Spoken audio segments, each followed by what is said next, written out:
Hi, this is Bill Nemitz, and welcome to another edition of Born to Run, our podcast with gubernatorial candidates running in this June's primary election. The purpose of this is not to talk about politics, not to talk about policy, but rather to focus on the life stories of the candidates and find out things about them that many voters might not know as they go to the polls on June 12th.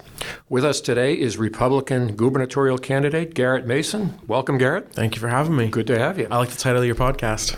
Sorry? I like the title of your podcast. Yeah, well, we're waiting for Bruce Springsteen's lawyers to call us, but we'll be in and out before they can catch up with us. You know? Okay. So it's interesting, as I was preparing for this and looking at all the candidates, I thought, well, for some of them, asking them to tell their life story is a big challenge, given this point in their life that they're at right now. Right. You, on the other hand, I think you're probably the youngest candidate. I am. Correct? 31? I'm 32. 32. I'll be 33 in a month. Okay. So you are coming at it from the other end. But you nevertheless do have a life to talk about. I do. So tell us, you were born in Lewiston, but grew up in Lisbon Falls, That's correct? right. We grew up in Lisbon Falls. My family's been in the area for about 200 years. Yeah, I saw 7 generations. 7 generations. How do you even do that? You know, how do you trace that back? I've enjoyed a lot of family history, and my mom's father's family are Crafts.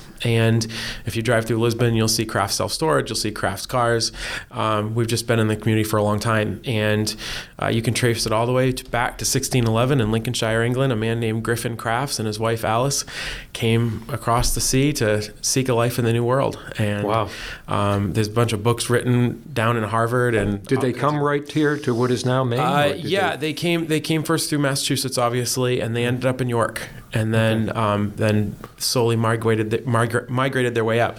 I think it was my seven great grandfather Samuel Crafts fought under George Washington in the Revolution, and he was given a land grant up in Hebron, and he's buried there today. How about that? Yeah. So you don't have to take one of these DNA kits. You've got. I did. Oh, you did? Yeah, I did, and it was no surprises. No surprises. No surprises. But the other side of my mom's family, they were from Italy, and they came through Ellis Island, and worked in the shoe mills in Auburn, and have been here for about 100 years. So you were born into a family with very deep roots here in Maine. And as I said, you were raised in Lisbon Falls. Yes. Correct? Moxie capital of the world. I was just going to say that. Yeah. In fact, I understand your mom, who, with condolences, you lost recently, was a huge Moxie festival. She planned it for many years. She planned it? Yeah, she did. And in fact, the committee and the town this year named it the Gina Mason Moxie Festival Parade. So really? It's named in her honor for all time and eternity, I guess. That's great. But my mom was a huge influence in our town. And we wrote this in her obituary, but she always wished that Lisbon had a mayor, because she wanted to run to be Lisbon's mayor. She loved our town, and that showed in everything that she did. Yeah. But second weekend in July, man, come out, 30,000 people. So do you drink Moxie? I love Moxie. You love it. See, now it's one of those things you would love it. I love Moxie. My grandfather, he used to. I use it to remove rust. Well, people don't know this, but in the 1920s, right before the Depression really took hold, Moxie was the #1 selling soft drink in America. It beat Coke. Wow. And it's distinctively different, obviously, and we have you've probably talked to Frank Anicetti before, who actually passed away last year, and Frank was the Moxie man, and he had all kinds of different stories about Moxie and how to drink it. People don't realize this, but you can put half a glass of milk and half a glass of Moxie, and it tastes just like a milkshake, so it's pretty good. Yeah. I'm telling you, you should try it. I'll take your word for that. So as a young kid in Lisbon Falls, you were born into a deeply religious family. Yes. Baptist. Yes. Is that right? Mm-hmm. And your dad, if I recall, worked at first as a heating oil. Yeah. Delivered driver. He delivered oil, and I remember going out with him when I was really little, and he'd deliver oil to people's houses really, really early in the morning. And he, my dad is the quintessential American story. You know, he started there. He learned excavation from a couple of guys in town and ended up risked it all and bought his own bulldozer. And he eventually started his own excavation business, which him and I still run today. Oh, you're still doing it? Okay. He started out in golf courses. He did some work at Sugarloaf. He did some work some other places around Natanis, and then he just got into houses. And I mean, he built what he has from nothing. And my dad is a very hard worker, and I'm really proud of him. Oh, that's good. And your mother was a homemaker / festival organizer and held a lot of local elected positions, correct? She did. Yeah, my mom, my mom had a very successful career before she had me and my sister, and she worked for the weather vane stores. Probably a lot of ladies remember that store. And she managed the weather vane for a bunch of stores up in the Northeast. And then when she had me, she stayed home. And my dad tells a story, and I didn't know this until after my mom passed away, but when it came time for my mom's maternity leave to be over and she was getting ready for work, she just broke down in tears. She goes, I can't leave him. And so she never actually went back. Really? But she, my mom was there for everything. She was, every field trip. In fact, she was chaperone on one of my senior trips. My senior trip from high school. That's a lot of fun. But she was the one that was taking us out at, 1 a.m. to Times Square in New York City. Yeah. She was the one that, would always kind of bend the rules a little bit. But she was on the town council, the inaugural town council in Lisbon. In 2006, when we went from a town meeting to a town council. And then, I ran for the legislature in 2010, got elected to the Senate, and she couldn't stay away. So she became a state rep. She did. She became. And I read that when even as you got into Senate leadership, I think this was in her obituary. Yeah. That every day in Augusta, before she started her day at the other end of the Capitol, she would make sure to come by your office and give you a hug. Every single day. What was that like? Well, it was, there's been some other mother-son. At some point you want to say, Ma. No. Yeah. But, she loved the process, and she would come up there even before, she was elected and just come for the day with me just to see what it was like. And so people knew her. Mm-hmm. People knew who she was up there. And then when she got elected herself, I still to this day, and I suppose I'll know someday when I see her again, but I mean, my mom was a mom. She loved her kids, and she just wanted to be with us as much as she possibly could. And I sometimes wonder if she didn't run just so that she could be up there with me. Yeah, keep an eye on you. But she would start every day, and I would come in like a bat out of hell every single day. Just being in leadership, it's that way. Mm-hmm. And she'd always be sitting there with someone, and it was always someone different, just chatting them up. And I'd be like, Ma, come in. So she'd walk down there with me, and she goes, I just came in to give you a hug. I know you're busy. And she'd give me a hug, and then she'd just watch me. And I think that's just the way that moms are. They just watch their kids. Oh, sure. They want to see them successful and happy. And it's her realm too, because she was involved in local politics. Absolutely. So it wasn't completely new. Do you mind if I ask what happened? You lost her in September. Yeah. And explain. Yeah, what it was very unexpected. I live next door. My house is next door to them. We live on about 150 acres in Lisbon, and so my dad and mom gave me a piece of land for my graduation present when I graduated from college, and I have a house there. And I was practicing my speech all day long because it was the day before my announcement for governor. Right, I remember it was all. In fact, that was postponed. It was for 3 weeks, and she texted me and she said, "Stop practicing your speech. You're going to ruin it." And she goes, "Come on over and help me cook supper." So I went over, and I was cutting up stuff for a salad, and I was telling her something that had happened to me that day. I don't remember what it was, and we were laughing and talking, and she was getting ready to go grill some chicken outside, and she stopped talking to me. And I looked over, and she had her hands on the counter just like she was reading a recipe or something. And I said, "Ma," because, good Italian family. We kind of talk loud with our hands and aggressively at some points.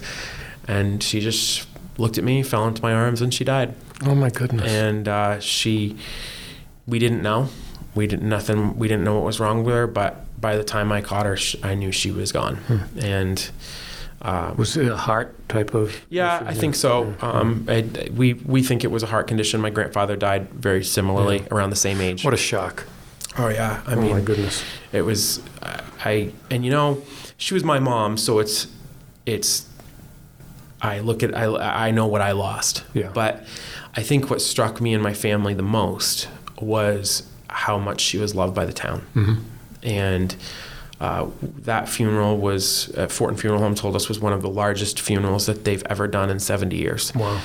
And I think for us as a family, it was just what an impact she made. Mm-hmm. And it was really there. I didn't know if I wanted, after this happened, as you said, I come from a deeply religious family and background, and I asked God heavily. I was like, is this something that you want me to do? And somebody just came up to me a week after the funeral and just said, so you're getting ready to run again? And it just kind of hit me. It was just like, of course. And she had her computer out next to the stove, sending out Facebook invites for my announcement. To the announcement. And I know what my mom wanted. Sure. Well, I was just going to say that if you factor that in, it'd be kind of a no-brainer.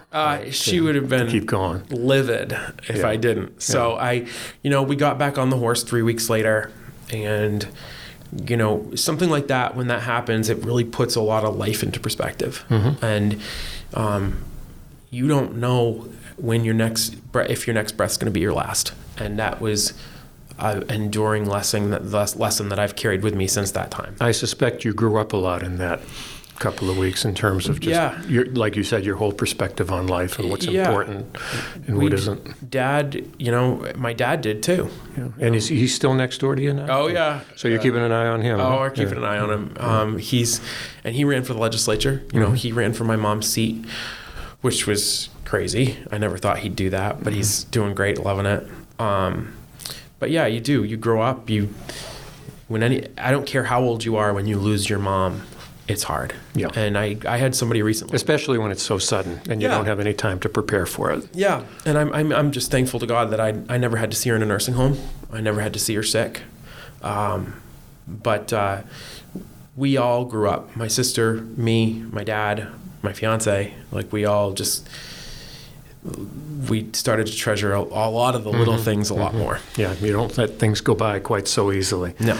Well, let me back up a second, a little bit more about you. I first met you 8 years ago. Yeah. The first day you showed up in Augusta. Yeah. I don't know if you remember this. I was just as surprised as you were. I picked a bunch of rookies and decided I was going to write about, several of them on each side of the aisle, and you were one of them. And you did have that kind of dazed and confused look on your face. But I remember at the time, and you can elaborate on this, that you had an interesting background in that you had gotten involved in a lot of sports type business. Yeah. You had worked for the Sea Dogs here in Portland. Yep. And more recently with the hockey team, the Lewiston Maniacs. So tell us about, how did that happen? How did you go from, small town Lisbon to big city Portland? Yeah, sports management, Well, I remember the day that it happened, actually. I was in college in Florida, in Pensacola, Florida, and what school? Pensacola Christian. Okay. And right on the panhandle of Florida. And I had originally gone to school to be a teacher. I wanted to be a kindergarten teacher, and I lasted about 1 year. I couldn't handle the parents. I loved the kids, loved them. It's like coaching Little League, same problem. Yeah. And that's why I think God has a sense of humor, because, now I'm in charge of, 17 Senate Republicans who are all parents. But in all seriousness, I remember the day that I figured out I was a horrible athlete. My sister got every ounce of that gene, but these teams need somebody to run them. It's not athletes who are out there selling tickets and advertising and hot dogs and Sea Dog biscuits. Yeah. There's people doing that. And so I got online. I remember that night just in my dorm room looking up stuff, and I found out the Sea Dogs had this program where they basically trained people in one of the best minor league environments in the world. Right. There was hundreds of people that applied to the Sea Dogs. And this was like an internship type job? It was, yeah. And so I applied for this for 3 years, and I knew I had to graduate early.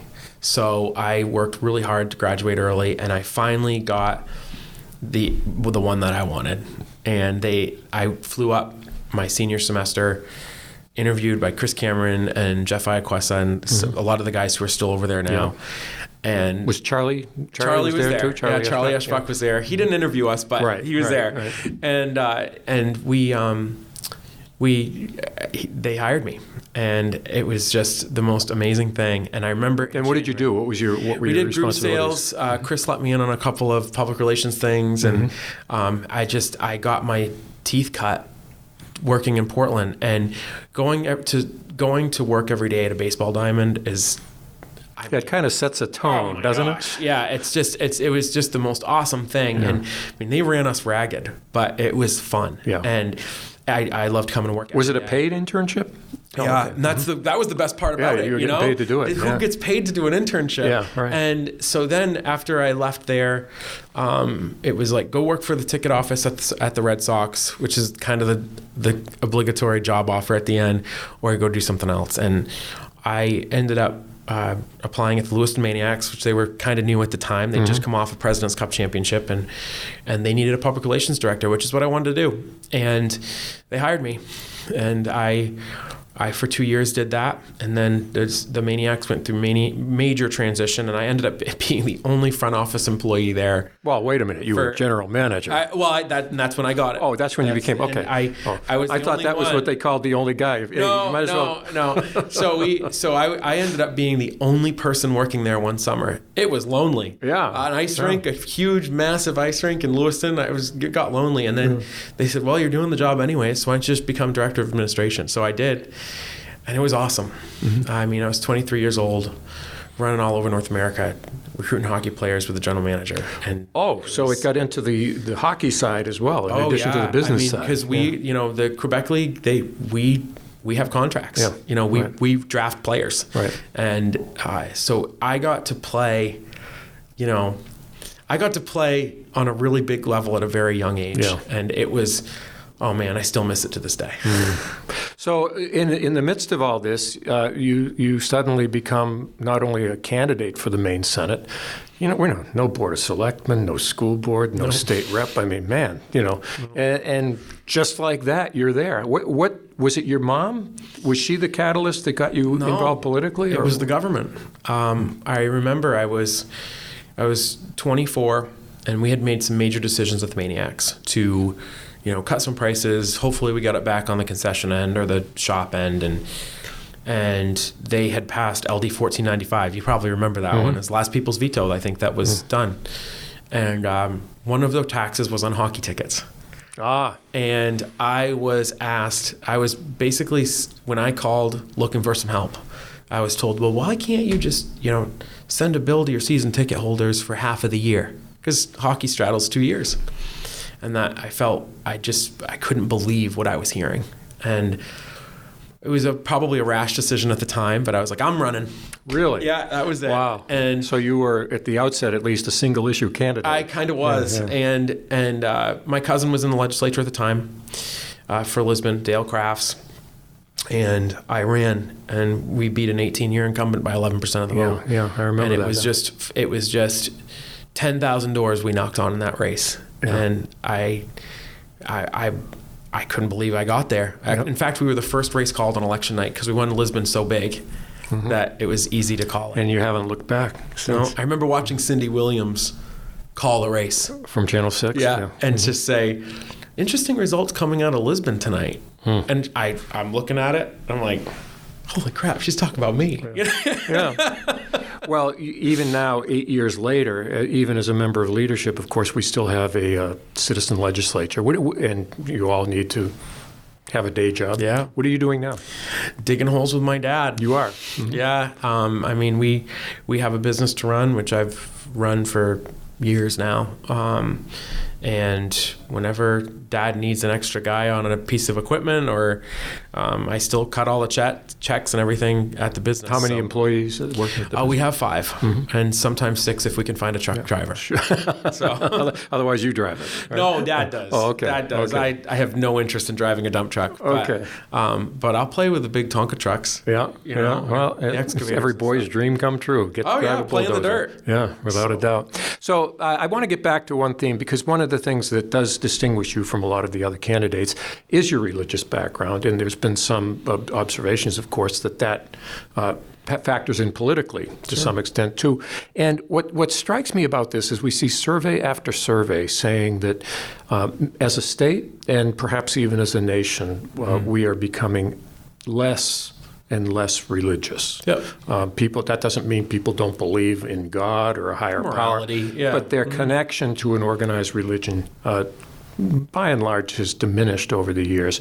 So, what my question for you is, what is it about you or your life or your upbringing that creates that makes that such a central theme in your life? What sets you apart from that other typical person who may have started out in a religious environment, but over time has drifted away from it? I think that, growing up, all of my great uncles were pastors. My family helped start a church in Lisbon that my uncle is the pastor of today. We actually cut the wood off of our land to build the church. It was always a central tenet in our lives. But there comes a point in your life, and I think everybody's life, that you have to decide, who am I? What do I believe? Like, what are the things that I believe, whether it be from the Bible or another set of principles that somebody else might have in their life? And I had to make that decision. And I went to Christian school, went to Christian college, and Jesus became my Jesus. Not my parents, not my uncles, not my cousins. Jesus became real to me. And people ask me, like, well, how are you, how can you separate that from politics? And it's like, well, what I learned growing up was be kind to people, meet them where they're at. Just those are the things that I learned from being a Christian my entire life.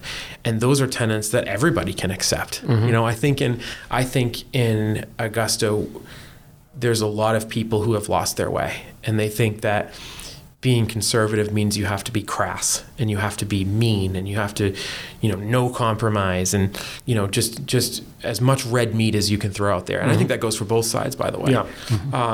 And that's just not how life works. That's not how politics work. Well, I would say, though, there must be times in Augusta when your patience and your tolerance absolutely we're human. Gets a little strained, huh? Oh yeah, absolutely. I mean, I've lost my temper a few times. But how do you deal with that? If you lose your temper publicly, and you get back to a quiet place, and given your deep religious faith, how do you deal with that? What do you say to yourself? You apologize and move on. It's saying I'm sorry or I lost my head. That's not a sign of weakness. It's a sign of strength. I mean, people, if that's the case, it must be really easy to say I'm sorry. It's not. It takes a lot of character, and it takes knowing when you are wrong to be able to do that. Especially saying you're sorry without conditions, without That's attaching. Right. I love it when people say, "I'm sorry you were offended." Yeah. What is that? Yeah. You know what I mean? But I just think that people keep asking me, well, how are you going to differentiate your religion from your positions? I'm like, I'm not running to be your pastor. I'm running to be your governor, and that's played out in every vote I've ever made. So I think if people have worries about that, they can just look at my voting record. Sure. We only have a little more time here, but you mentioned this earlier, and I want to just touch on it. You're getting married? I am. In the middle of all this? Are you out of your mind? We figured that we didn't have enough to do. Yeah, so I guess not. When are you getting married? August 4th. Wow. Yeah. She's from California. And what's your fiance's name? Her name is Rebecca. We met through politics. And her and her family are from right outside San Francisco. Okay. Wow. Yeah. Wow. She's in California.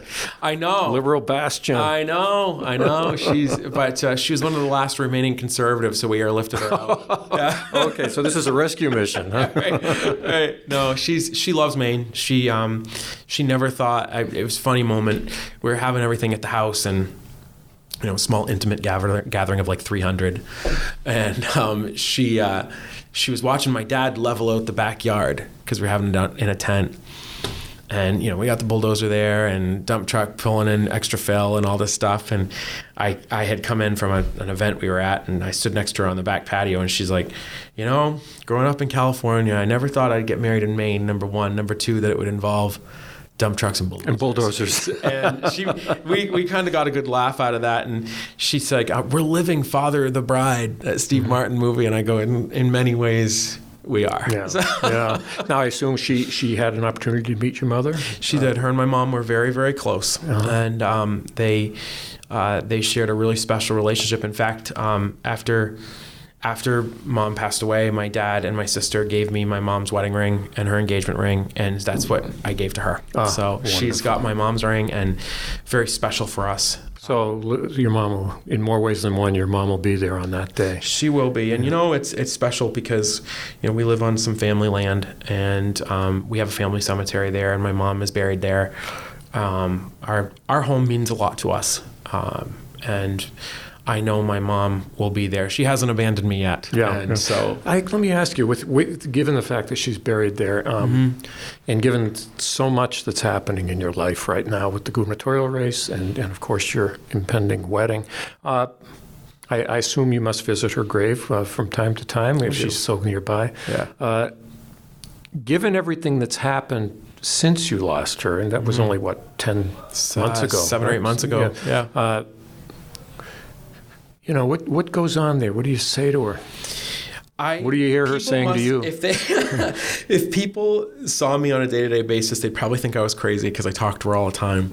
But I'm a Christian. I know where she is, and I know that the Bible says that we are surrounded by a great cloud of witnesses, and that's my mom's part of that now, and so she sees what I do, and so it's nice that I know that she's seeing what's happening here and the race. And I just know how proud she was. In fact, right before I left to go see her that night, to go have dinner with her and my dad, the last text message that she sent me was, "I'm so proud of you." And I know that she's proud of me. And when I talk to Mom, I kind of, and we kind of had the relationship where we knew what each other was thinking and saying anyways. And everybody will tell you, if you ask around, this is the male version of Gina Mason. So I mean, my mom and I and that bond doesn't break through death. It doesn't. And I think that anybody who's lost a parent will tell you that they know they still feel their parent. You can feel it. Yeah. You can feel the presence. Yeah. Well, I can think of no better note on which to end than that. Neither. I do want to thank you for coming in, Garrett. Thank you. It's been great chatting, and good luck going forward. Thank you very much.